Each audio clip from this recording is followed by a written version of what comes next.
Alexander Grant's oceanfront estate in the Hamptons sat on a high dune facing the Atlantic, all glass walls and clean lines reflecting the slate-blue sky and the glittering water beyond. Everything here spoke of precision and control.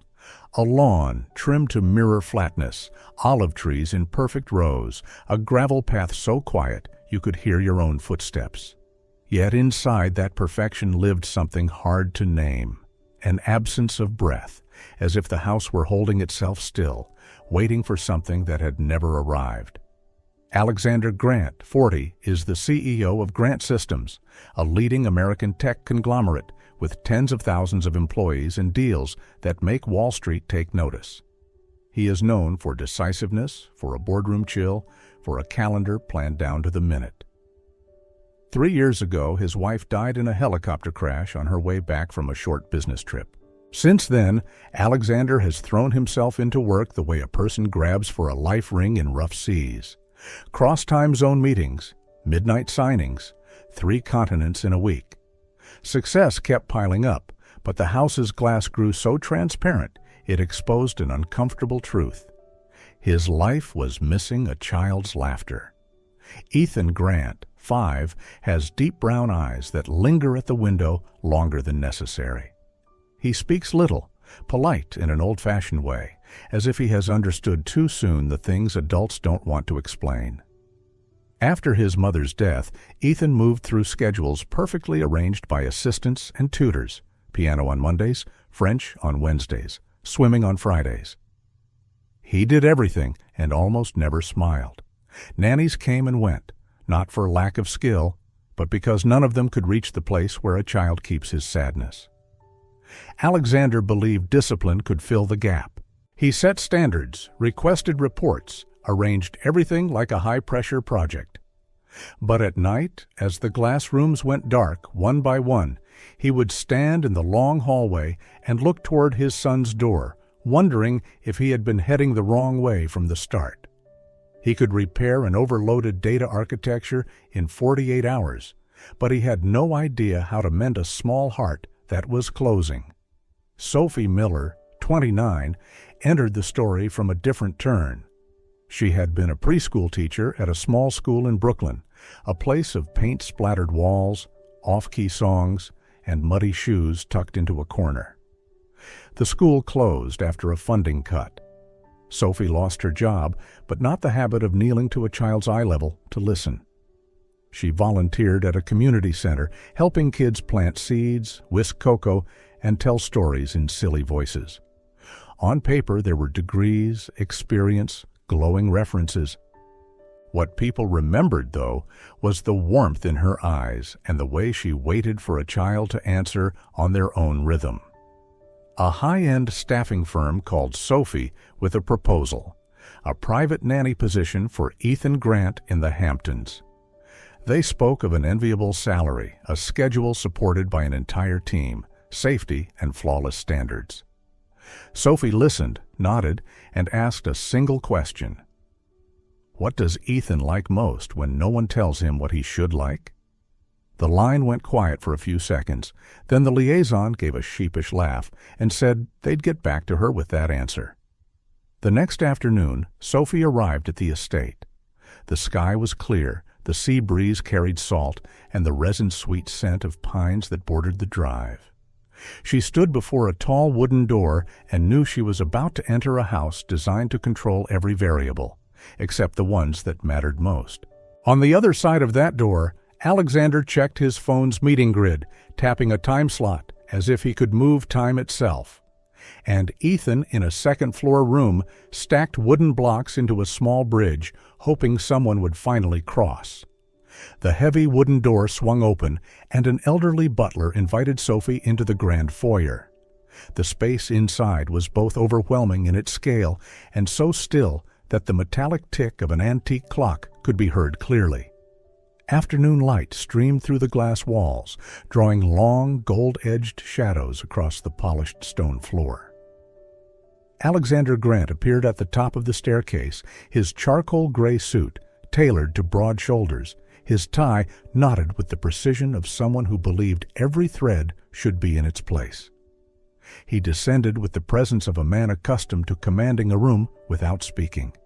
His gaze swept over Sophie, not cold, but held at a careful distance, the way one might assess a potential deal. "Thank you for coming, Miss Miller," he said, his voice low and measured, each word placed like a period at the end of a sentence.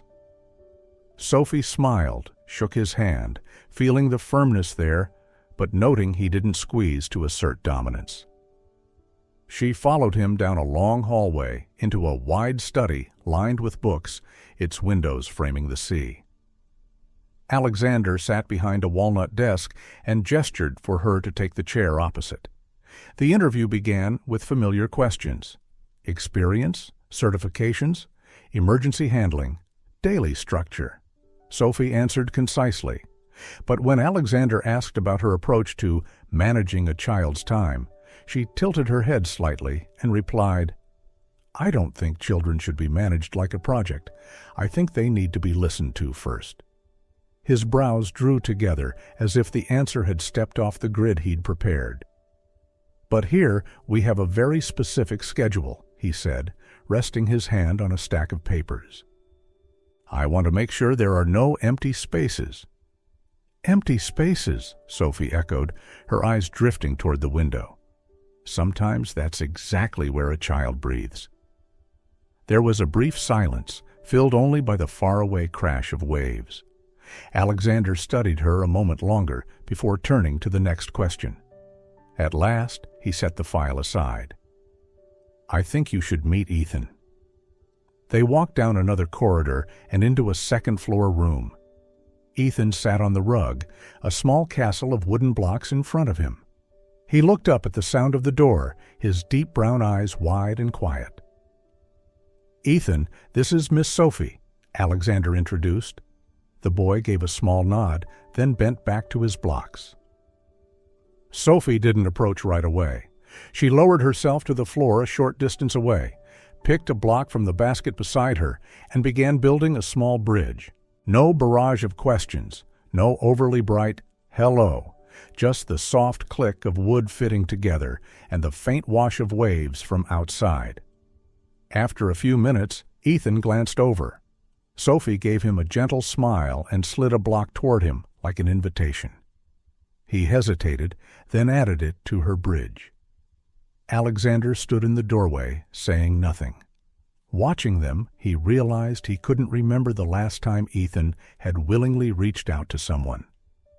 When Sophie left the estate that afternoon, Alexander walked her all the way to the gate. His parting line about getting back to her after the interview was spoken like routine, but there was something in his eyes, a glint absent from any of his usual hiring processes. The evening after Sophie left, Alexander sat in his study, her file resting beside a thick stack of contracts. He opened it again, scanning the certificates and glowing letters of reference, but the printed words kept bringing back the image of that afternoon. A woman patiently sitting on the floor, waiting for his son to come to her on his own. Every nanny before had been skilled, but they approached Ethan as if completing an assignment. Sophie? She hadn't tried to seize his attention, she'd simply left space for him to choose. And that, Alexander knew, was rare. The next morning, he called the staffing agency. "Hire her. Start Monday." When Sophie received the call, her voice held a note of surprise, but she calmly accepted. She arrived on the first day of the week, shown through the rooms, introduced to the household staff, and handed the meticulous schedule broken down to the minute. Alexander passed her the printout, his tone firm. "I want everything to go exactly as it says here." Sophie took it, nodding, but her eyes quietly followed Ethan at the breakfast table, legs swinging, gaze fixed on his cereal bowl. In the first days, she didn't break the schedule. She just found rare pockets of time, a few minutes before piano, 15 minutes after lunch. In those spaces, she coaxed Ethan into the yard to kick a ball, paint, or read together. The boy spoke little, but began to give her longer glances, sometimes even a short reply. On a Saturday morning, Sophie appeared at Ethan's doorway with a surprise: a blue inflatable pool, some water toys, and a bag of bubble wands. "How about we try a water day?" she said, holding the pool aloft. Ethan looked up, eyes wide, then dashed off for his swim trunks. That afternoon, the sun was gentle, the sea breeze drifting into the backyard. Together, Sophie and Ethan inflated the pool, filled it with warm water, and dropped in a few rubber ducks. The boy sat down, splashing his hands until droplets flew. Sophie took up the hose, spraying a delicate arc that glittered in the sunlight. Laughter rang out, clear, round, as if it had been asleep inside him for far too long. Alexander came home early that day. Passing the hall toward the yard, he heard that laughter and stopped.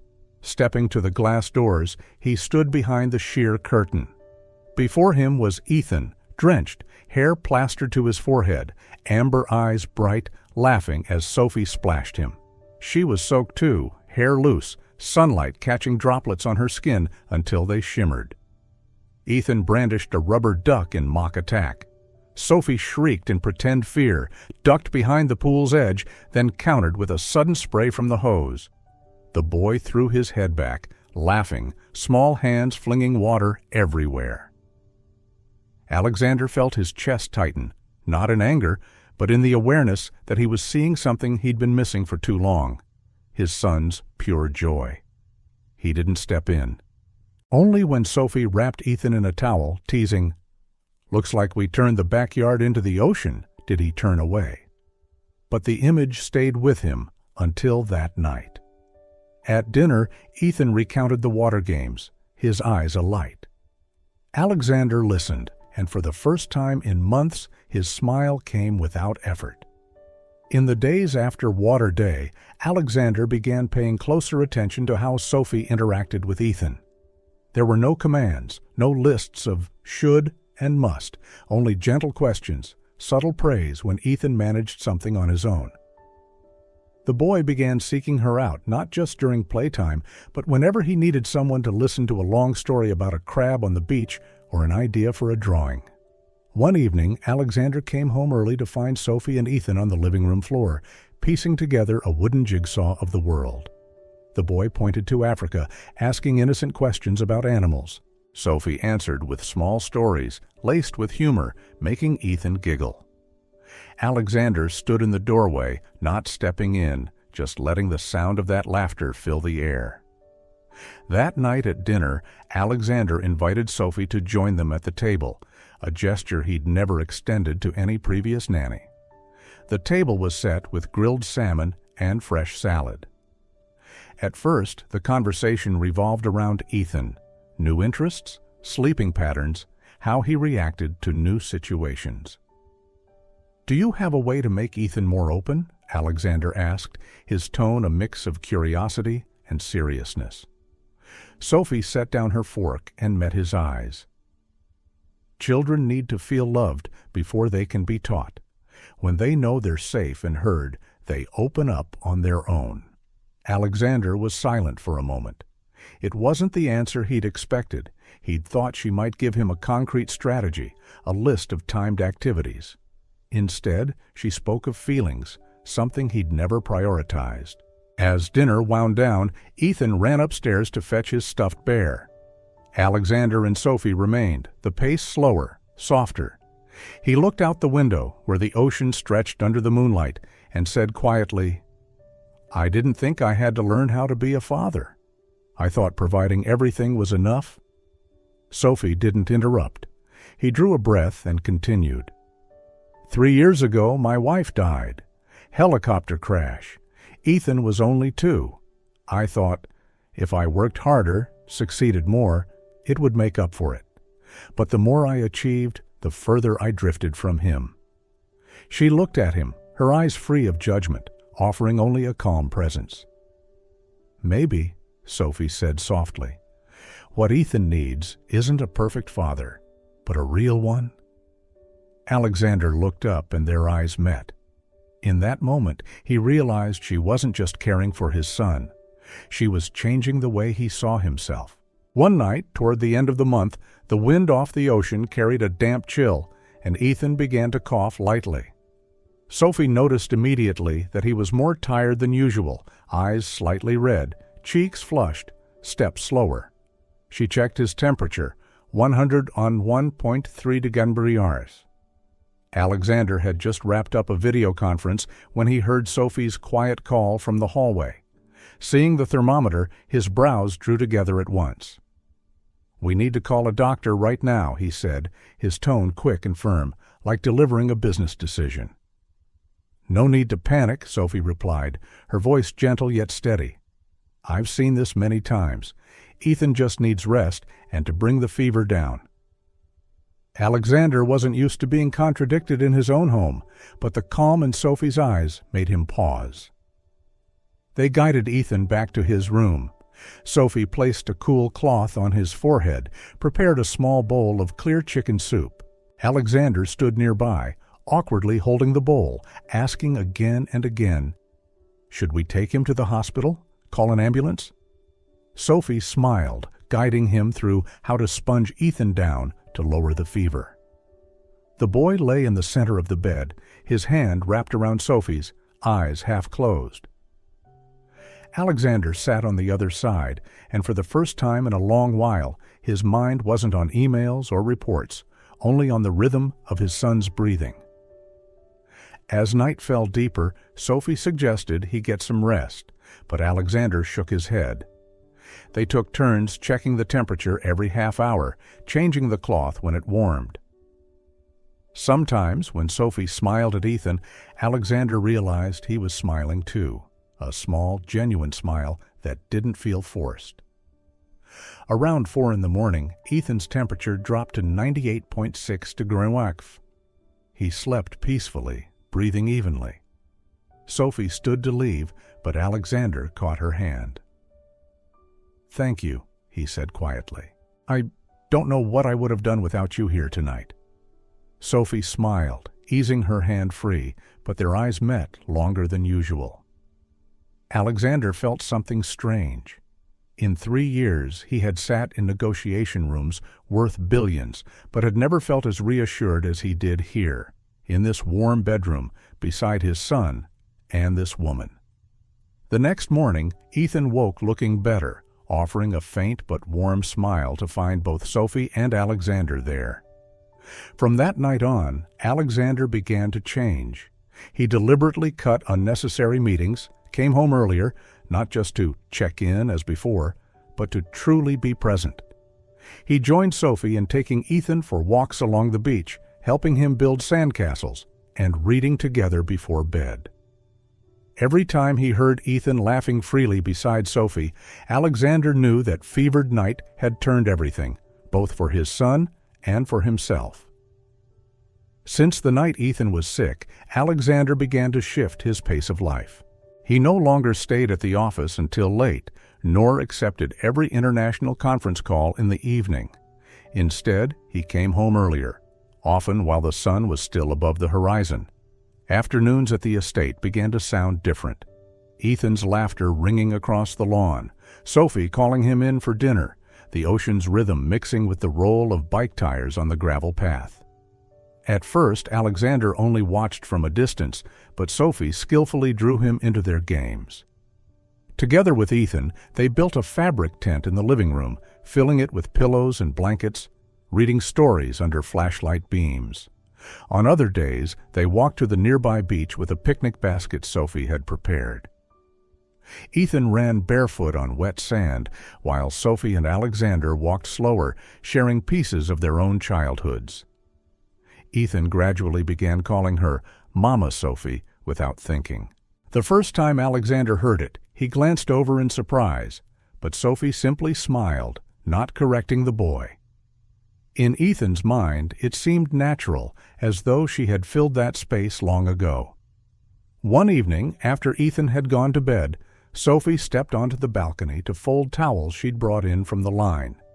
The sea breeze carried the scent of salt and the sound of waves.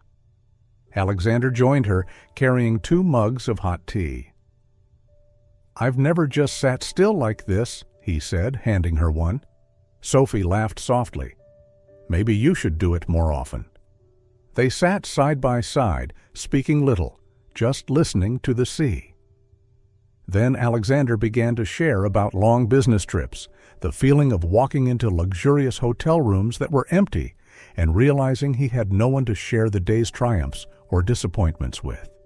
Sophie listened quietly, nodding now and then. When she lifted her cup to her lips, their hands brushed. Neither moved away quickly. The touch was light but distinct, like a reminder that something was growing between them, something neither dared to name, but both could feel. In early December, as the pine trees lining the drive to the estate began to show a few strands of Christmas lights, Alexander received a call from his law office.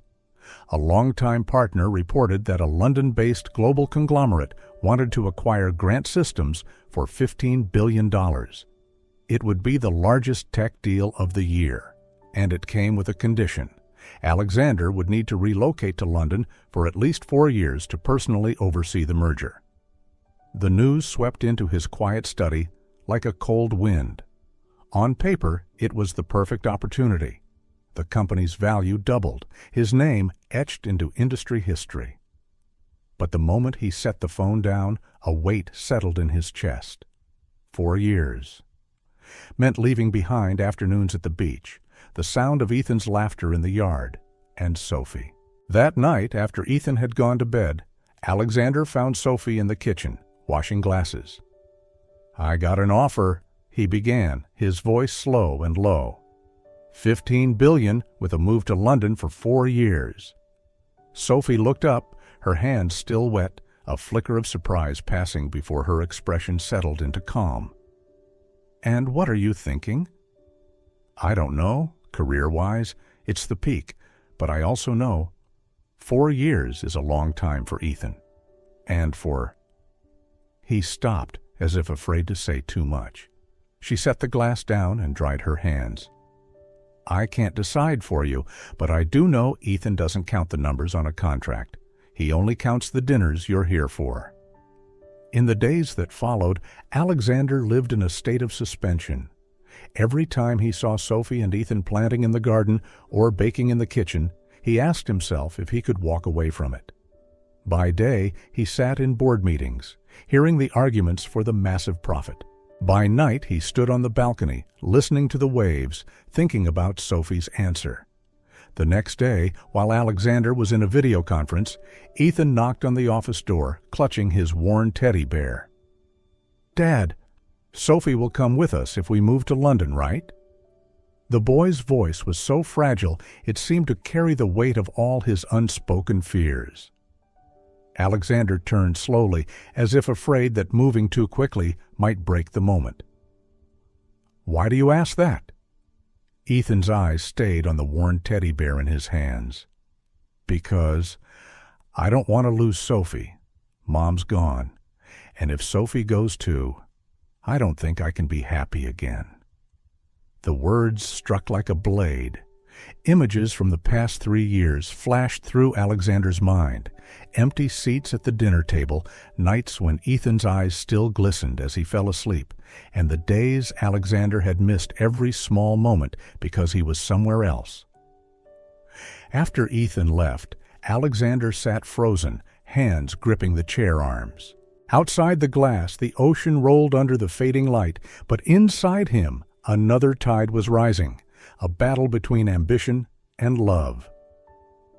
The next day, the board pressed harder, the number 15 billion repeating like a drumbeat. But each night, when he saw Sophie and Ethan baking together, their laughter filling the kitchen, Alexander asked himself, could he give this up for a place in business history? One evening, as the three of them made pizza, flour scattered across the counter, Ethan's eyes stayed fixed on Sophie as if afraid she might vanish if he blinked. Alexander set down his spoon. "Maybe. I found something worth more than any deal." Sophie looked up, their eyes meeting, and she didn't need to ask. She knew exactly what he meant. 3 weeks after receiving the offer, the number 15 billion still sat on Alexander's desk like a heavy stone pressing on every thought. Each day brought a flood of calls from the board, shareholders, and partners, all repeating the same line. This is the opportunity of your life. The financial press began running features, his name under headlines lined with gold. On paper, it was glory. But every time he opened his laptop, instead of focusing on profit charts, his mind filled with images of Ethan running barefoot across the lawn, hair streaming in the wind, and Sophie standing on the porch, sunlight wrapping around her smile. On Christmas Eve, the estate glowed under 1,000 lights. In the living room, the tree was decorated by Ethan and Sophie, its string of lights slightly uneven. Some ornaments hung too low, but beautiful in a way no interior designer could replicate. It had a soul. After Ethan went to bed, Alexander stepped into the kitchen. Sophie sat at the table, leaning over to wrap the last of the presents. The warm overhead light caught in her hair, turning the moment into something Alexander wished he could keep forever. He stood there for several seconds, watching until Sophie looked up. "How long have you been standing there?" she smiled. "Long enough to know I don't want to lose this moment." Alexander came closer, taking the seat across from her. He drew a slow breath. "Sophie, I've made my decision." She paused, her eyes glistening. "A decision? I'm going to turn it down." The words hung in the air, heavy and absolute. Even the crackle of the fire seemed to fade, as if the house itself was holding its breath. "Are you sure?" Sophie's voice was quiet, but her eyes searched his, almost afraid to believe it. "More sure than anything I've ever decided," he said, his voice steady but warm. "For years, I thought my dream was to stand at the peak of my career. But the truth is, the peak is nothing without someone to share the view with. My dream now is to come home every night to you and Ethan, to hear his laughter, and to see this smile." He brushed her cheek gently. "Before I close my eyes." Sophie gave a small laugh, but the corners of her eyes shimmered. "Alexander, this is your whole career." "No, Sophie, a career is only part of my life, but you two, you're all of it?" The words seemed to still the air. Sophie lowered her gaze, pretending to rearrange the wrapping paper to hide the shine in her eyes. But Alexander moved around the table to sit beside her. "You've done something no one else could," he said, voice deepening. "You haven't just saved Ethan. You've saved me." Sophie looked up, and in that moment, Alexander leaned in, his lips meeting hers. The kiss wasn't rushed or fierce. It was slow, warm and steady, like finding the home both had been searching for all these years. When they parted, Sophie rested her forehead against his, whispering, "We're already a family, Alexander."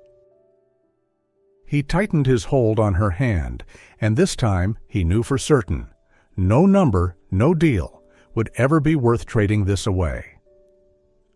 The following spring, as the waves in the Hamptons began to mirror the soft morning light, and the breeze carried the scent of salt mixed with the fragrance of coastal flowers, Alexander decided it was time to turn what he'd been holding in his heart into reality. One afternoon, while Sophie was out, he sat on the balcony with Ethan, who was busy drawing a family picture, the three of them holding hands on the beach under a star-filled sky. Looking at the drawing, Alexander felt his heart soften. He leaned down and asked quietly, "Ethan, would you like to help me propose to Sophie?"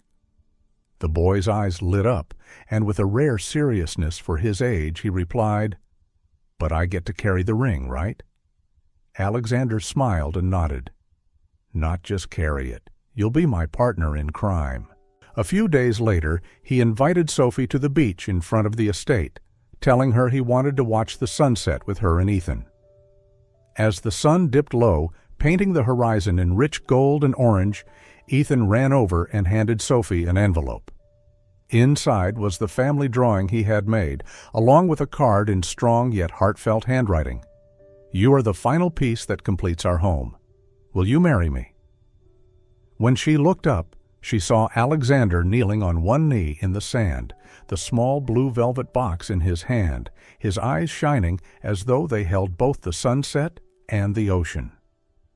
"Sophie Miller, you've brought sunlight back into Ethan's world, and you've taught me that happiness isn't measured in numbers, but in moments like this.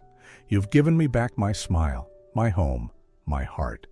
Will you marry me?" Tears welled before her answer escaped. "Yes, Alexander, yes." He rose, pulling her into his arms, while Ethan danced around them, shouting, "I have a mom now!" The wedding took place on a warm summer afternoon, right on the Hamptons shore. White chairs lined the aisle, strewn with baby's breath and seashells. The soft sound of waves blended with the strum of an acoustic guitar. Sophie walked forward in a pristine white gown, her smile brighter than the sun itself.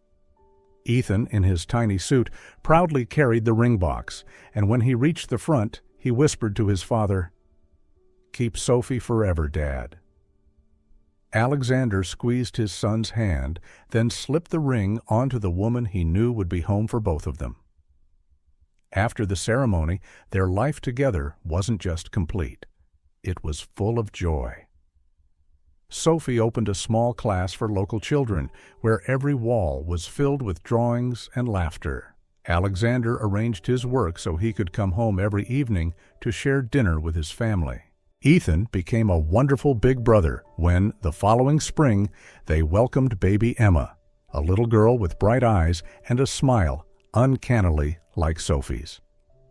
One summer evening, as the family sat on the balcony overlooking the sea, Ethan cradled Emma in his arms, Sophie leaned against Alexander's shoulder, and the golden sunset stretched across the waves. The children's laughter floated in the breeze. Alexander gently took Sophie's hand and whispered, "I once thought $15 billion was an opportunity I couldn't miss, but now I know the thing I couldn't miss was you." Sophie smiled, her eyes glistening with the reflection of the evening light. And in that moment, they both knew they had found life's greatest treasure, a family, an eternal love, where the sound of waves and the beating of hearts blended into one, forever. Some decisions seem like just a choice, but in truth, they are the turns that shape destiny. The day Alexander walked away from $15 billion, he didn't just abandon a deal. He opened the door that led him back to where he truly belonged, the arms of the woman he loved and the laughter of the children who called him family. The oceanfront villa still stood there, the waves still kissed the shore each morning, but inside it was no longer the cold walls of success. It was the warmth of the kitchen, the sound of small footsteps racing down the hall, the dinners where every gaze found its way to the people who mattered most. Life isn't measured by numbers, but by the moments we cannot bear to lose. And sometimes the most precious thing comes when we dare to let go of what we once thought was everything. Because in the end, Alexander understood. True wealth isn't counted in dollars or signed on contracts. It's the warmth of a hand you never want to let go, the sound of laughter that fills a once silent house, and the love that stays long after the waves beyond the shore have fallen silent.